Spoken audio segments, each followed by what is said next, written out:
తిరుమల శ్రీవారిని వివిధ రంగాలకు చెందిన ప్రముఖులు దర్శించుకున్నారు. తిరుమల నడకదారిలో ఏర్పాట్లు లోపభూయిష్టంగా ఉన్నాయని, కాలినడకన వచ్చే భక్తులకు టీటీడీ మెరుగైన సౌకర్యాలు కల్పించాలని ఎమ్మెల్సీ రఘువర్మ విజ్ఞప్తి చేశారు.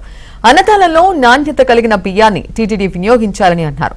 ఉపాధ్యాయులు, ఉద్యోగులు, పెన్షనర్ల పట్ల ప్రభుత్వం వివక్ష చూపిస్తోందని, వారి సమస్యలు ఎన్నిసార్లు ప్రభుత్వం దృష్టికి తీసుకువెళ్లినా ప్రభుత్వం పట్టించుకోవడం లేదని అన్నారు. రాబో కాలంలో ప్రభుత్వానికి చేదు అనుభవం ఎదురవుతుందని రఘువర్మ అన్నారు.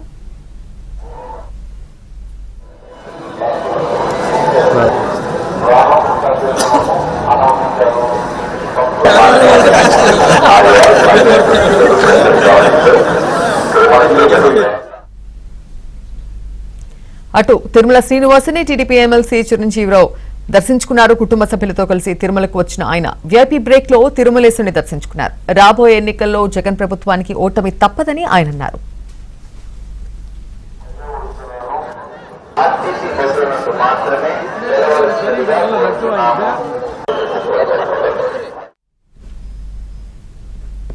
మరోవైపు తెలంగాణ ఎమ్మెల్యే మల్రెడ్డి రంగారెడ్డి, తిరుపతి ఎంపీ గురుమూర్తి, రిటైర్డ్ ఐజీ ప్రభాకర్ రావు తిరుమల శ్రీనివాసుని దర్శించుకున్నారు. వీరందరూ వీఐపీ బ్రేక్ సమయంలో శ్రీవారిని దర్శించుకున్నారు.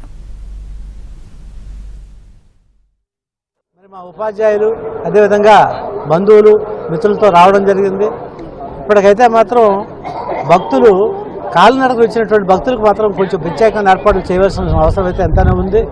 కారణం ఎందుకంటే వాటికి టోకెన్ సిస్టమ్ పెట్టి ఇది వరకు కూడా ఎంతమంది ఎప్పుడు వచ్చినా సరే వాళ్ళకి అవకాశం కల్పించినటువంటి సందర్భాలు అయితే ఉన్నాయి.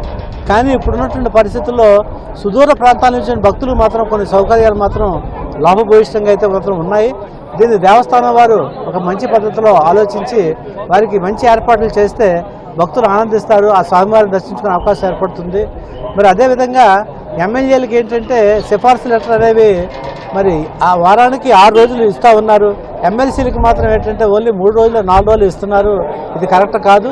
మరి అందరినీ సమాన పద్ధతిలో చూడాల్సిన అవసరం అయితే ఈ దేవస్థానానికి అయితే ఉందని చెప్పి, ఎగ్జిక్యూటివ్ కమిటీకి అయితే ఉందని చెప్పి తెలియజేసుకుంటూ మరి అన్నప్రసాదాలు కూడా కొంతవరకు కూడా మెరుగుపరచాల్సిన అవసరం